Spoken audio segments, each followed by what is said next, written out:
সবাইকে আন্তরিক শুভেচ্ছা। আশা করি আপনারা সকলেই ভালো আছেন।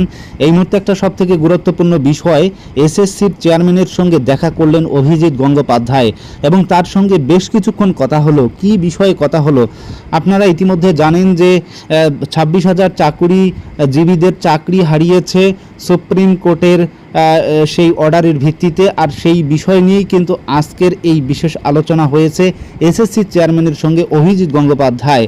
আজ বুধবার এসএসসি দপ্তরে গিয়ে চেয়ারম্যান সিদ্ধার্থ মজুমদার স্যারের সঙ্গে বেশ কিছুক্ষণ কথা বলেছেন অভিজিৎ গঙ্গোপাধ্যায়, আর সেখানে অনেক বিষয় নিয়ে আলোচনা হয়েছে। বিশেষ করে 26,000 চাকরি প্রার্থীদের কেউ যোগ্য কেউ অযোগ্য এই বিষয়গুলো নিয়েই কিন্তু আলোচনা হয়েছে। আর সেখান থেকেই কিন্তু চাকরিহারারা এই মুহূর্তে কিছুটা হলেও তারা আশার আলো দেখতে পাচ্ছেন। চাকরিহারা শিক্ষকদের দাবি দেওয়া নিয়েই কিন্তু এই মুহূর্তে রাজ্যে উত্তাল পরিস্থিতি। বিভিন্ন ডিআই অফিস কিন্তু যাচ্ছেন প্রার্থীরা এবং সেখানে কিন্তু লাঠি পেটাও করা হচ্ছে, আমরা যতটুকু এই মুহূর্তে শুনতে পাচ্ছি। তো সেই অবস্থাতে আজকের দিনেই কিন্তু সিদ্ধার্থ মজুমদার স্যারের সঙ্গে দেখা করলেন অভিজিৎ গঙ্গোপাধ্যায়।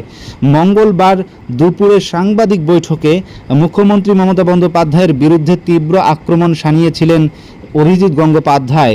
তিনি স্পষ্টতই বলেছিলেন, সরকারের সদিচ্ছার অভাবেই মাননীয় শিক্ষামন্ত্রীর সঙ্গে বৈঠক বানচাল হয়ে গেল। এর জন্য দায়ী মমতা বন্দ্যোপাধ্যায় ও তার প্রশাসন। আরও তিনি স্পষ্ট ভাষায় বলেন, যোগ্যদের চাকরি বাঁচানোর দায় মুখ্যমন্ত্রীরই, তার জন্যই যোগ্য অযোগ্য বাছাই করা যাচ্ছে না। অভিজিৎ গঙ্গোপাধ্যায়ের আরও অভিযোগ, এসএসসি চাইলে যোগ্য ও অযোগ্যদের আলাদা করতে পারে, কিন্তু রাজনৈতিক কারণে তা করতে দেওয়া হচ্ছে না। তিনি এও বলেন যে এসএসসি চেয়ারম্যান সিদ্ধার্থ মজুমদারের সঙ্গে বেশ কিছুক্ষণ কথা বলেছেন, যদিও তিনি স্বীকার করেছিলেন যে এসএসসি চেয়ারম্যানের হাত পা এই মুহূর্তে বাঁধা রয়েছে।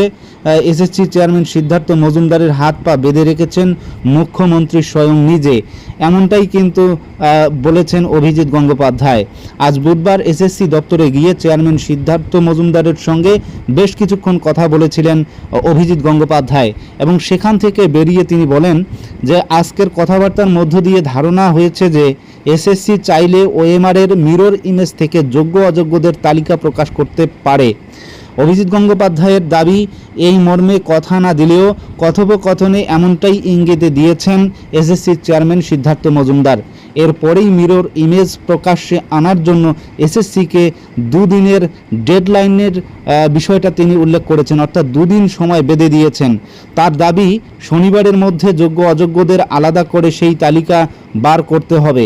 অভিজিৎ গঙ্গোপাধ্যায় তিনি জানিয়েছেন, এসএসসি দাবি করেছে ওএমআরের হার্ড কপি নষ্ট করে দেওয়া হয়েছে, কিন্তু তিনি তা নিয়ে সন্দেহ প্রকাশ করেন। তার মতে, যদি সত্যি হার্ড কপি পুড়িয়ে ফেলা হয় তবে আসল ও নকল প্রার্থীদের মধ্যে পার্থক্য করা যাবে না।